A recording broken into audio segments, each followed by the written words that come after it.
बिस्मिल्लाहिर्रहमानिर्रहीम। Respected viewers, अस्सलाम वालेकुम। मी नवीद अनवर। मैं आज एक Pakistan institute of professional development की तरफ से एक और बड़े इंपॉर्टेंट टॉपिक के साथ हाजिर हूँ। अब तक हमारे series of programs are available HR development के लिए। तो ये हम प्रीवियस भी डिस्कस करेंगे और के क्या कुछ अब तक कर चुके हैं, और ये आज जो बड़ा इंपॉर्टेंट प्रोग्राम, और इसमें अब हम HR as a leader, तो इसमें change management, what is the role of change management to establish the leadership in HR। तो स्टार्ट करते हैं। अब तक जो हम प्रोग्राम से मैं इसको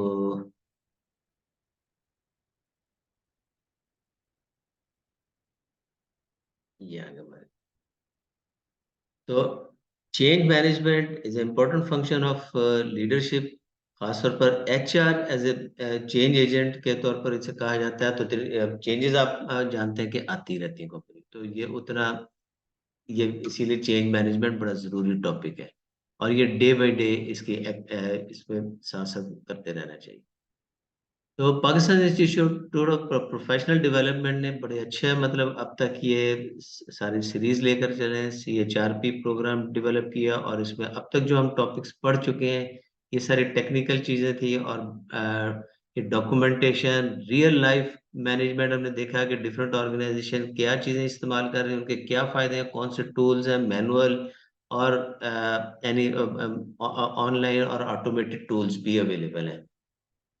तो हमने यहाँ पर जो ज्यादातर semi automated mean excel file के थ्रू ज्यादा देखी है चीजें। तो किस तरीके से मैनेज कर रहे हैं वो हमने एक एक चीज, और हमारी ये वीडियोस मेरी ऑलरेडी अवेलेबल है इसी चैनल पर, आप इसे मजीद देख सकते हैं। तो वो ये सारी चीजें पहले ही। तो अब तक जो हमने, जैसे मिसाल के तौर पर डॉक्यूमेंटेशन एंड फाइलिंग है, ये अब तक क्लियर कर चुके हैं कि किस तरह के HR का रोल होता है, HR डिपार्टमेंट ने क्या चीजें चाहिए हर इंडिविजुअल की अलहदा फाइल में, कौन से डॉक्यूमेंट्स रिक्वायर्ड है और उनकी क्या ज़रूरियात होती हैं, किस तरह उसको मैनेज करना है कॉन्फिडेंशियलिटी के साथ, और उसको सिक्योरिटी और सेफ्टी के साथ। उसके बाद फिर हमने देखा time management, time sheet management है और लीव मैनेजमेंट है। तो टाइम शीट मैनेजमेंट और लीव मैनेजमेंट से एम्प्लॉय की अटेंडेंस और आगे कितना काम कर रहा है, कितना विलिंगली काम कर रहा है और कितना रेगुलर है, और ऑर्गेनाइजेशन के लिए कितना टाइम एंड एफर्ट स्पेंड कर रहे हैं, ये सारी चीजें उसको फिर एंटर करते हैं हम पेरोल में, आइदर मैनुअली और ऑटोमेटेड प्रोसेस के साथ। तो ये सारी चीजें जो है ना वो हमने अब तक स्टडी कर चुके हैं, इट्स अवेलेबल। तो यहाँ से हम देख सकते हैं। तो ये बड़े अच्छे टूल्स हैं। इवन एक्सेल फाइल्स में किस तरह फार्मूले लगे हुए हैं, किस तरीके से इसका किया है, तो वो भी एक्सप्लेन किया। देन इस पेरोल, जब ये सैलरी बन जाती है तो सैलरी मैनेजमेंट और payroll reporting and analysis tools भी हमने देखे हैं कि किस तरीके से इसको इफेक्टिव कम्युनिकेशन होनी चाहिए, रिपोर्टिंग होनी चाहिए, और डिफरेंट डिपार्टमेंट्स और मैनेजमेंट को कौन सी रिपोर्ट्स देनी चाहिए। तो ये बड़ा इंपॉर्टेंट फंक्शन है, ये सारी चीजें हम डिस्कस कर रहे हैं। इसी तरह इसके बाद एम्प्लॉय बेनिफिट्स में आ जाते हैं। ये बहुत important topics like EOBI, PESSI, SESSI, education cess, gratuity management, ex gratia management and provident fund, ये सारे एम्प्लॉयज बेनिफिट हैं। मोर और लेस कंपनीज कुछ यूज करती हैं, कुछ नहीं करती हैं, तो ये एज पर देयर नीड और अपने रिसोर्सेज और अपने हिसाब से जो जरूरी होती है, तो मोटिवेशन के लिए अपने एम्प्लॉयज के लिए वो जरूरी करते हैं। तो जितने अच्छे टूल्स और उसको जितना अच्छा मैनेजर, अच्छा मैनेजर, अगर HR मैनेजर इसको अंडरस्टैंड करता है कि किस तरीके से अपने एम्प्लॉयज को इन तमाम उसके बेनिफिट्स को आगे अवेल किया जाए, तो उतनी मोटिवेशन आती है। तो ये बड़ा जरूरी होता है कि मैक्सिमम बेनिफिट एम्प्लॉयज को दिए जाए wherever needed। Then full and final settlement हमने देखिए कि ये यहाँ पर भी जिस तरह ऑन बोर्डिंग होती है, इसी तरह ऑफ बोर्डिंग भी है। तो लेटर इश्यूएंस, कुछ कम्युनिकेशन है, तो किस तरीके से एम्प्लॉयज के कंसर्न्स हैं उनको किस तरह एड्रेस करना है, and then record maintenance and security, payroll reporting and analysis, इसी तरह न्यू ट्रेंड्स और इनोवेशंस क्या आ रही है जी। अब तक हम ये सब कुछ कर सके हैं। This is great effort from Pakistan institute of professional development. I really appreciate के बड़ा सक्सेसफुली ये सारी चीजें आगे, और ये रियल लाइफ मैनेजमेंट थी। इन चीजों को किस तरीके से ऑर्गेनाइजेशन आजकल के दौर में यूज कर रही हैं, आइदर मैनुअली और सेमी मैनुअली, मीन एक्सेल वगैरह पर, या फिर उसे टोटली ऑटोमेटेड प्रोसेसेस। तो आगे इनोवेशंस आ रही हैं, बड़ी अच्छी चीज सिस्टम्स आ रहे हैं, तो एचआर के जो जो कंसर्न, जो डिफिकल्टीज है, वो काफी कम होती जाएगी। अब एज ए लीडर, एक लीडरशिप कॉम्पिटेंसीज अब हमने स्टार्ट की है। तो लीडरशिप कॉम्पिटेंसीज में जो बहुत सारे टॉपिक्स आ जाते हैं, how to develop leadership competencies.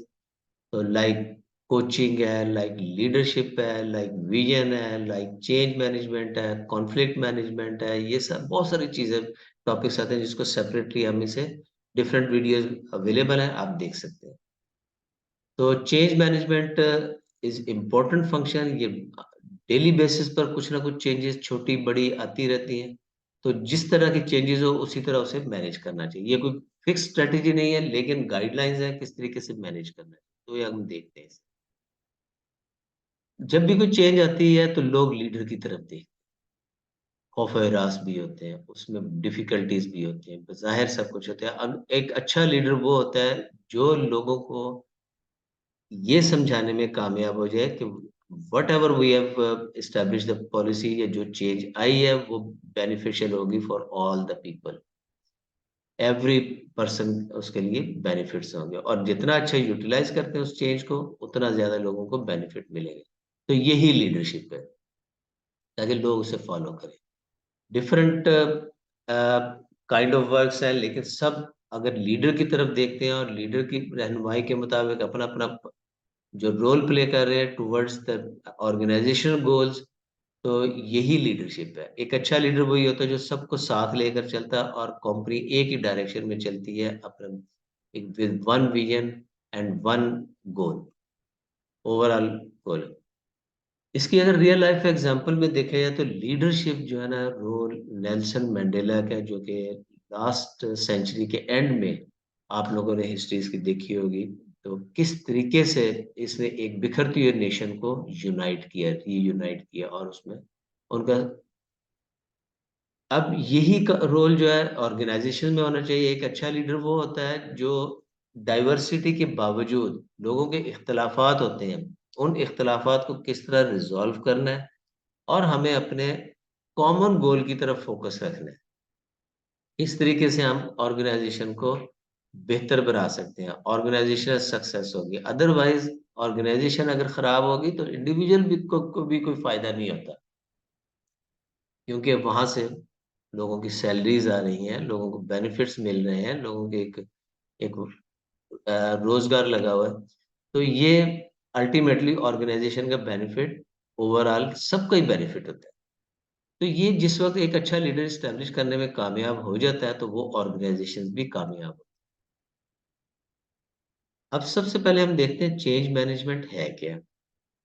It is basically a structured approach organizations use to help individuals and team transition. किसी किस्म की भी ट्रांजिशन होती है, कोई चेंज आती है, तो वहां पर ये एक स्ट्रक्चर्ड अप्रोच जो एचआर मैनेजर या दूसरे लीडर्स, डिपार्टमेंटल हेड, सुपरवाइजर्स, ये सब का काम है कि कोई चेंज आती है तो उनको एड्रेस करे। एचआर, क्योंकि इसका सोल रिस्पॉन्सिबिलिटी इसलिए होती है कि इसने सबको लेकर चलना है, टेक्निकल लोगों को, जो कि उनके अपने टेक्निकलिटीज की वजह से इन चीजों पर इतना अबूर नहीं होता। तो चेंज एजेंट के तौर पर एचआर को रोल प्ले करना चाहिए, और करता है, ये उसकी रिस्पॉन्सिबिलिटी में शामिल है। अब ये कहाँ पर कब यूज होते हैं? यूजुअली रिस्ट्रक्चरिंग, ये बड़ी कोई रिस्ट्रक्चरिंग होती है तो वहां पर फिर लोगों में एक खौफ आता है, एक ये होता है कि अब हमारे साथ क्या होगा, क्या बनेगा, हमारी जॉब रहेगी नहीं रहेगी, हमें क्या रिस्पॉन्सिबिलिटीज दी जाती हैं, मेरे लिए क्या उसमें। तो ये एक बहुत बड़ा खौफ होता है। तो इसको एड्रेस टाइमली करना चाहिए, और तरीके से करना चाहिए, कम्युनिकेशन और एंगेजमेंट के साथ। मर्जर्स, मर्जर्स में बहुत बड़ा मतलब इम्पैक्ट आता है। अब दो ऑर्गेनाइजेशन इकट्ठी हो रही हैं, तो वहां पर डेफिनेटली कुछ लोग ले ऑफ 50% नहीं तो आप ये समझ लें 30-40% तो ज़रूर होता है ले ऑफ। तो वहाँ पर ख़ास तौर पर यहाँ पर तो मैनेजमेंट का रोल ज़्यादा होता है। ज़ाहिर बात है एक जनरल मैनेजर तो एक ही रहेगा, इसी तरह डिफरेंट प्लांट मैनेजर एक ही रहेगा, तो बहुत सी पोज़ीशन ये मर्ज होकर ख़त्म हो जाती है, तो एक रहता है, एक जाता है। तो इसमें सबसे ज़्यादा ये मर्जर के वक़्त एक एक एक खौफ होता है कि ये हमारे साथ क्या होगा? आगे हमारी जॉब रहेगी या नहीं? तो इसे टाइमली एड्रेस करना चाहिए, ठीक है, whatever is that that would be that कि ठीक है, कुछ लोगों ने जाना है, लेकिन अगर जाने वाले कौन लोग हैं, उनको उनको किस तरह एड्रेस करना है, कंपनी क्या उनको सपोर्ट देगी? इसी तरह जो रह जाएँगे उनको उनके क्या बेनिफिट्स हैं, तो ये सब कुछ एक बहुत ही क्रिटिकल यहाँ पर स्टेज होती है और जितनी जल्दी इसको एक अच्छा मैनेजर, अच्छा एचआर डिपार्टमेंट इसको मैनेज कर लेता है और जितना टाइमली ये डिसीजंस ले लेते हैं, प्रॉब्लम सॉल्व कर देते हैं, उतना ज़्यादा ऑर्गनाइज़ेशन सक्सेस की तरफ जाती है। इसी तरह एग्ज़ाम्पल है टेक्नोलॉजी कोई चेंज आती है, उसमें टेक्नोलॉजी इम्प्लीमेंटेशन है, कोई प्रोसेस इम्प्रूवमेंट है या कल्चरल ट्रांज़िशन है और बहुत सारे एग्ज़ाम्पल्स हैं। तो डिफरेंट वेज़ में कोई भी चेंज आती है, तो वहाँ पर एचआर रोल अपना कैसे प्ले कर सकता है। चेंज मैनेजमेंट ये एक क्रिटिकल है क्योंकि ये मोटिवेशन, डिमोटिवेशन दोनों की तरफ लेकर जाती है। ये एग्ज़ाम्पल के तौर पे चेंज मैनेजमेंट अब क्या उसमें कॉम्पिटेंसीज़ रिक्वायर्ड होती है, एचआर को कौन-सी कॉम्पिटेंसीज़ रिक्वायर्ड है जिसको यूज़ करते हुए वो अपने एक अच्छे चेंज एजेंट का रोल प्ले कर सके। इसमें सबसे इम्पोर्टेंट चीज़ कम्युनिकेशन है। कम्युनिकेशन स्किल्स जितने भी स्टेक होल्डर्स हैं, हम उनके साथ कम्युनिकेशन रहनी चाहिए। जो इफेक्टिव्स हैं, उनके साथ हमारी कम्युनिकेशन कंटिन्यू रहनी चाहिए through departmental heads, leaders, supervisors, managers और directly with the team sitting. जहाँ पर ज़रूरत हो वहाँ पर टीम के अंदर आप जाएँ, थोड़ा टाइम स्पेंड करें और उसको एड्रेस करें उन चीज़ों को। उनके कंसर्न सुनें सबसे पहले। अब अगर कोई चेंज लानी है या चेंज आ गई है, तो उसके असेस करना चाहिए कि चेंज रेडीनेस भी है कि नहीं लोगों में। तो अगर if they are ready to for the change तो ये बहुत अच्छी है, अदरवाइज़ डेफिनिटली वो चेंज इज़ अ चेंज तो उसमें कुछ ना कुछ चेंजेज़ आ रही है, तो वहाँ पर कुछ रिक्वायरमेंट्स हैं। तो किस हद तक अब उनकी नीड्स हैं, अब उनका रेडीनेस लेवल क्या है? अगर रेडीनेस लेवल नहीं है, तो वो फिर किन चीज़ों से उनको इनका रेडीनेस लेवल लेकर आया जाएगा। तो डेफ़िनेटली डेवलपमेंट और ट्रेनिंग और उसका प्रोसेस अंडरस्टैंडिंग से ये आ जाए। क्रिएटिंग अ विज़न ये बहुत बड़ा एक टॉपिक है फॉर इसका इसलिए अलग से इसकी वीडियो भी अवेलेबल है, यू कैन सी इट। तो विज़न जब एस्टैब्लिश करते हैं या कोई चेंज ऑफ द विज़न है, तो वहाँ पर फिर एक बड़े लेवल पर कम्युनिकेशन रिक्वायर्ड है, इंडिविजुअल टीम पर, इसमें टाउन हॉल मीटिंग्स, इसमें कोई बुकलेट्स बनाती है, कोई पम्फलेट्स हैं, ईमेल्स है, स्टोरी टेलिंग है, variety of ways are there for creating a vision.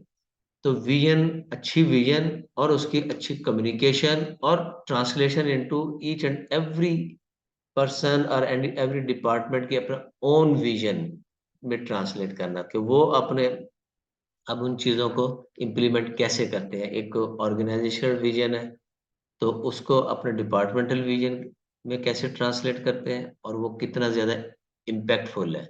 इसी तरह इंडिविजुअल।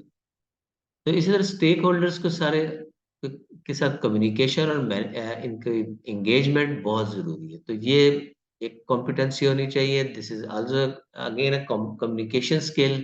तो एचआर मैनेजर को एक अच्छा चेंज एजेंट के बनने के लिए स्टेक होल्डर मैनेजमेंट बड़ा ज़रूरी है। इसी तरह एम्पावरमेंट ऑफ द पीपल लोगों को डेवलप करें, लोगों को ट्रेन करें और उसमें इतनी कॉम्पिटेंसी हो कि वो खुद से डिसीजन ले सकें। उनके लिमिटेशंस के साथ उनकी responsibility what are their responsibility तो उसमें अपनी रिस्पॉन्सिबिलिटीज़ में रहकर डिसीजन करें और उसके लिए training and development is very important. तो इसी तरह कुछ और टूल्स हैं और जिसमें रेज़िलियंस बिल्डिंग एक रिलायबिलिटी के साथ चेंज मैनेजमेंट को किस तरीके से लाया जा सकता है। चेंज एजेंट जैसे पहले भी मैंने बात की कि HR is a change agent. एक अच्छा एचआर जो होता है वो अच्छा चेंज एजेंट भी होता है। अब वो उसमें कौन-कौन सी उसमें कैपेबिलिटीज होनी चाहिए वो अपने आप में डेवलप करें और उसको यूटिलाइज करें for the team development. Then is the monitoring progress. Progress साथ-साथ देखना बहुत ज़रूरी है सो दैट के व्हाटएवर चेंजेस मज़ीद रिक्वायर्ड है तो उसको फिर साथ-साथ टाइम दें। Change is a continuous process, तो चेंज आती रहेगी और उसका इसीलिए आगे एक फ्लेक्सिबिलिटी होनी चाहिए। तो ये रेडी रहना चाहिए कि आज हमने चेंज कर दिया, it will not be permanent. Change एक ऐसी चीज़ है, वो कहा जाता है कि चेंज वो चीज़ है जो कि organize the only thing that is permanent in the organization. तो ये परमानेंटली ये चेंज आती रहती है। हर वक़्त चेंजेज़ आती हैं। तो जहाँ पर चेंज है, जितनी बड़ी चेंज है, उस हिसाब से उसे एड्रेस करना चाहिए और as a change agent HR should initiate the process और उसे अपने स्ट्रैटेजी डेवलप करे, किस तरीके से उस चेंज को इम्प्लीमेंट करना है। सेलिब्रेटिंग द सक्सेस, अगर सक्सेस आ रही है तो उसको ज़रूर सेलिब्रेट करें टू मोटिवेट द एम्प्लॉइज़ कि हम सही डायरेक्शन में जा रहे हैं और हमारा जो चेंज है वो इट्स वर्किंग फॉर अस। तो डेफिनिटली इसका फिर बेनिफिट मिलेगा। और चेंज जब लाने के बाद जो सपोर्ट्स रिक्वायर्ड है, ट्रेनिंग है, उनको कोई इंस्ट्रूमेंटल नीड्स है, कोई सिस्टम नीड्स है और कहीं किसी किस्म की भी ज़रूरत है, मैन पावर की ज़रूरत है, वो उसमें ज़रूर साथ सपोर्ट देंगे, व्हाटएवर नीडेड।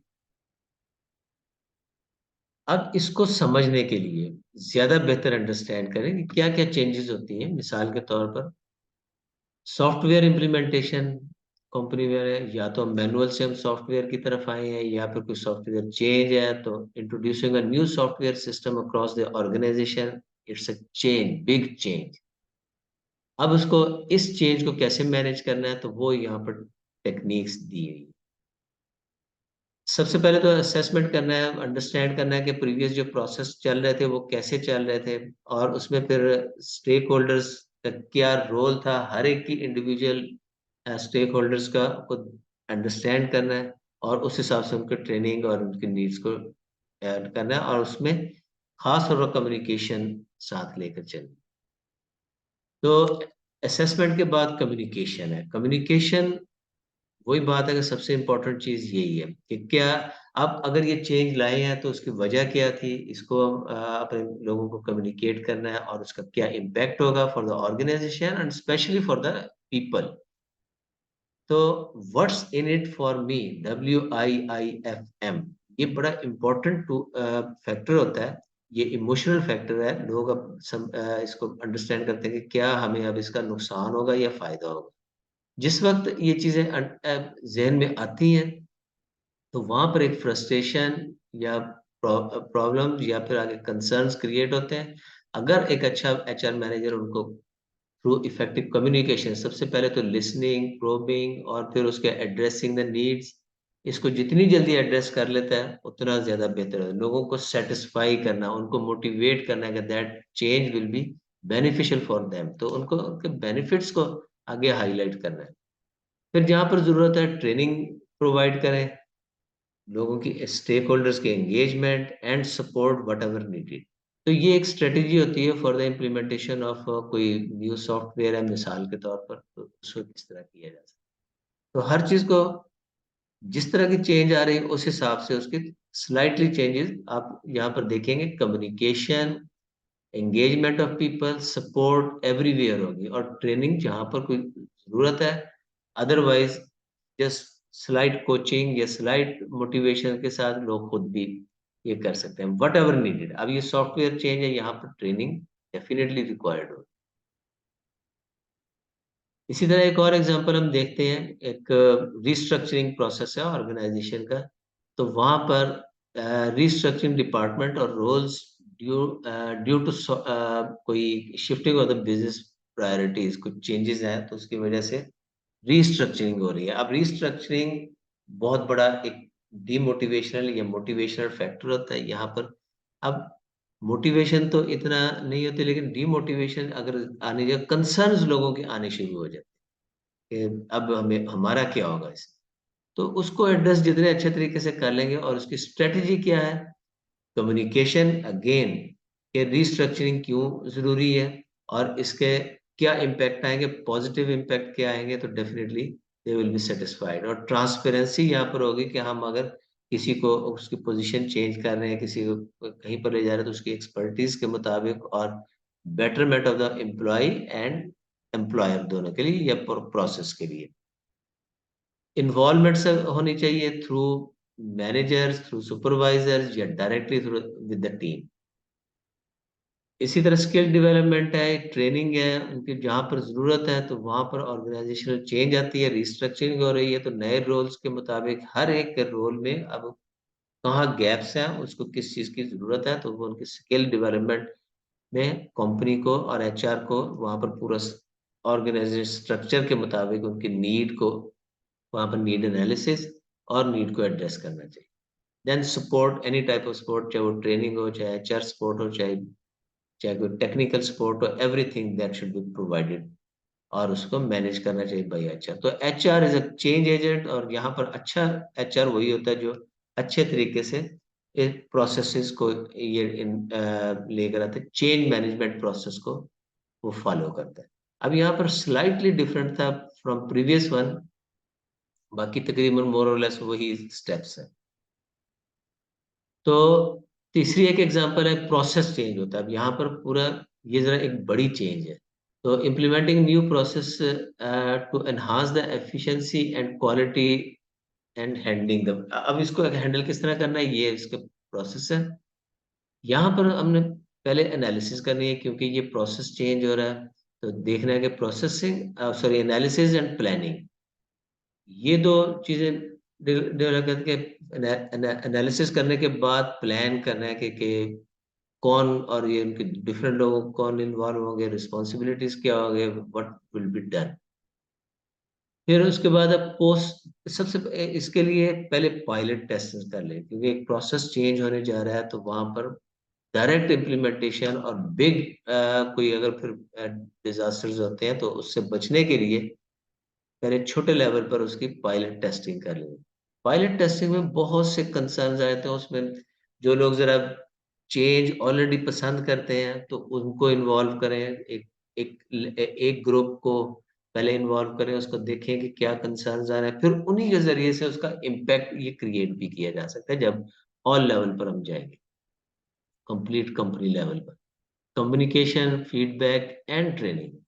अब देखिए यहाँ पर थोड़ा सा डिफरेंट है, लेकिन अगेन मैं दो तीन चीजें कहूंगा कि इसमें communication, engagement and development, feedback ये और सपोर्ट, ये चीजें जरूर आती हैं। तो इन्हीं चीजों को देखते हुए कि क्या मजीद चीजें रिक्वायर्ड है तो उसको एड्रेस करना है। इसी तरह चौथी एक और चेंज है, कल्चरल चेंज आती है, तो वहां पर किस तरह एड्रेस करना है, यू कैन स्टडी इट। अब देख सकते हैं, मैं इसको अब पढ़कर नहीं सुनाऊंगा, आप इसे स्टॉप करके इसको देख सकते हैं। तो अल्टीमेटली ये जो सारी मैं कंक्लूड करूंगा, ये जो चेंज मैनेजमेंट में है वो, अब एवरी चेंज इज यूनिक, इसीलिए स्ट्रेटजी और स्टेप जो आपने देखे थे वो भी डिफरेंट थे। लेकिन उसमें क्या चीजें जो कॉमन थी, जो उसमें कोर प्रिंसिपल्स हैं जो कि जहां पर सब में इकट्ठे हुए थे, जिसमें communication, effective communication, satisfaction of the people, their involvement and support, that will remain the consistent, ये सब में तकरीबन मौजूद है। तो clear communication involving the stakeholders, support and training, evaluating the and adjusting, यही इसकी टिप्स है कि इसी तरीके से हम इसे चेंज मैनेजमेंट इफेक्टिव ला सकते हैं। विद दिस, अगर ये हमने अच्छे तरीके से चेंज ले आते हैं, चेंज को इम्प्लीमेंट कर लेते हैं और उसकी नीड को इस्टेब्लिश कर लेते हैं अपने एम्प्लॉयज में, तो दे विल बी मोटिवेटेड और उनके ट्रेनिंग और डेवलपमेंट के बाद वो definitely towards a progress company जाएगी। और ये चेंज आती रहनी, लोग एक काम करके भी थक भी जाते हैं, तो उनमें वो फिर मोटिवेशन नहीं रहती, वो फिर इन्वॉल्वमेंट नहीं रहती, वो उसमें इनोवेशन का फैक्टर खत्म हो जाता है। तो ये छोटी छोटी चेंजेस पॉजिटिव चेंजेस हमेशा होती हैं। तो हर वक्त ये सोचना था हाउ कैन वी इम्प्रूव, तो चेंजेस कॉन्शियसली भी लेते हैं रहेंगे। With this thank you very much. और दूसरी वीडियोस भी आप देखिएगा, दूसरे प्रोग्राम्स हमारे अवेलेबल है, तो that will be helpful for HR development. Thank you very much.